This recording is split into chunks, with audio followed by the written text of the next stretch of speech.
El ser humano tiene la necesidad de mantenerse en contacto y comunicado con sus similares. Tal vez por esta razón fue que se crearon los idiomas. Existen diferentes idiomas, como el inglés, el chino, el portugués. Pero hoy vamos a hablarles de uno de los idiomas más hermosos y hablados que puede existir alrededor del mundo, el español. Siendo el tercer idioma más hablado del mundo, tiene una historia rica y que data de cientos de años atrás.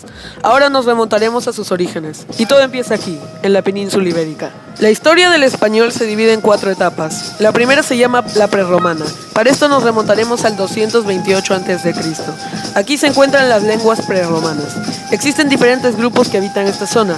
Entre ellos se encuentran los íberos y los celtas, que hablan las lenguas celtibéricas. Pero también existen otras poblaciones que hablan la lengua tartésica, la galaica, la prelusitana, la vasco-aquitánica y la euskera. Esta última lengua es la única que existe aún en el siglo XXI.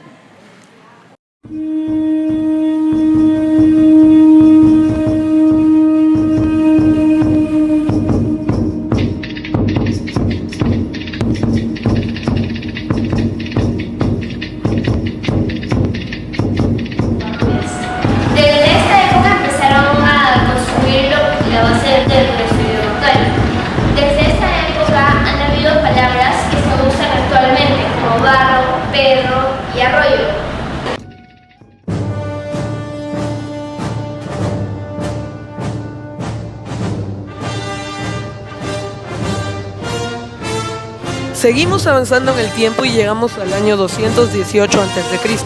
Los romanos llegaron a Ampurias. Desde este momento empezó un proceso en el que la lengua latina, traída por los romanos, cambió. Este proceso fue lento y parejo, ya que los pueblos que vivían al norte de la península ibérica mostraron resistencia ante los conquistadores. Es por eso que duró 200 años.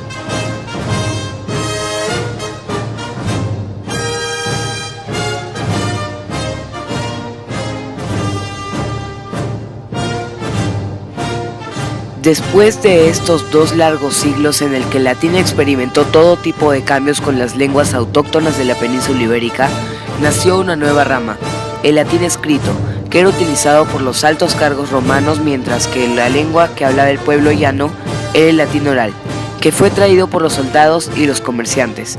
El latín oral fue básico para el desarrollo de nuestro idioma.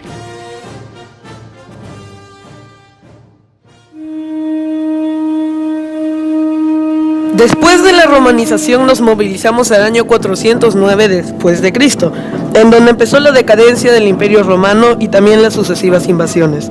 Los primeros en invadir fueron los vándalos, los suevos y los alanos, posteriormente los visigodos. Los visigodos venían de Galia, que ya había sido anteriormente conquistada por los romanos, es decir, que no les costó adaptarse a esta cultura latina. Al llegar a la península, lo único que hicieron fue adoptar esta cultura latina.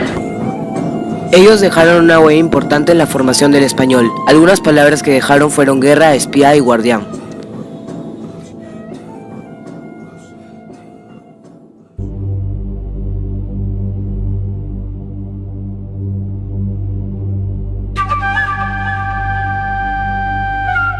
Después de estas invasiones se quebró la unidad y se comenzaron a propagar los distintos invasores por toda parte del norte de la península. Es así que gracias a la incomunicación el latín se desarrolló de diferentes formas y nacieron las lenguas romances, entre ellas el castellano.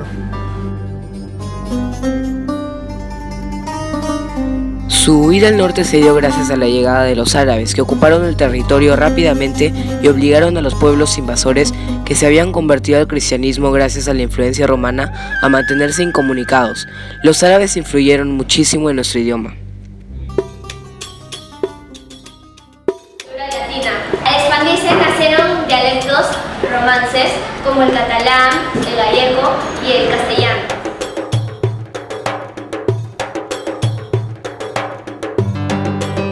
El árabe fue el segundo idioma más influyente en la formación del español. Agregó aproximadamente 4.000 palabras, entre ellas tenemos álgebra o alcohol. Como se dan cuenta, la primera sílaba es al, pero también era muy frecuente el uso de la H.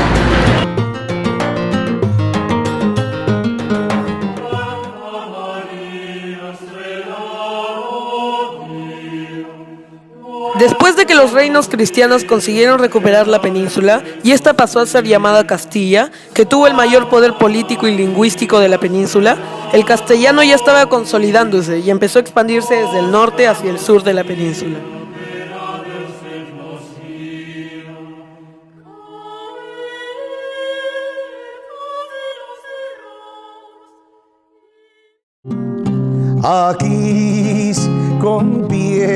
En este periodo se descubre también el primer documento escrito en castellano llamado El Cantar del Mío Cid, que narra las aventuras épicas del castellano Rodrigo Díaz de Vivar.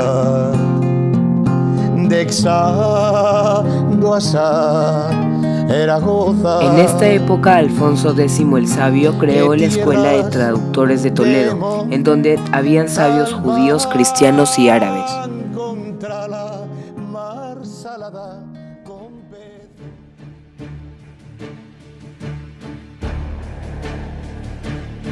Durante el Renacimiento el español fue proclamado lengua oficial. También tuvo su propia gramática en 1492.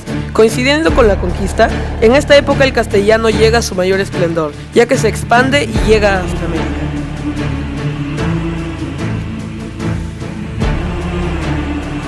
Entre los siglos XV y XVII, el español desarrolla su literatura con grandes autores que marcaron la historia, como Cervantes. Gracias a la imprenta, muchas de estas obras pudieron ser publicadas y difundidas también en América.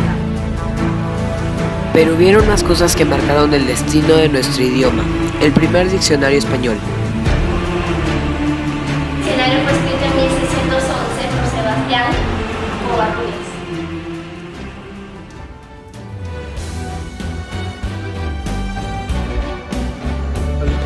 Está de más decir que el español ha estado pasando constantemente desde hace siglos por cambios que lo han enriquecido. Además, ha estado siendo influenciado por diferentes culturas desde su inicio, y esto ha sido una gran evolución. Y gracias a esto nuestra lengua es muy rica y grande, y seguirá en evolución.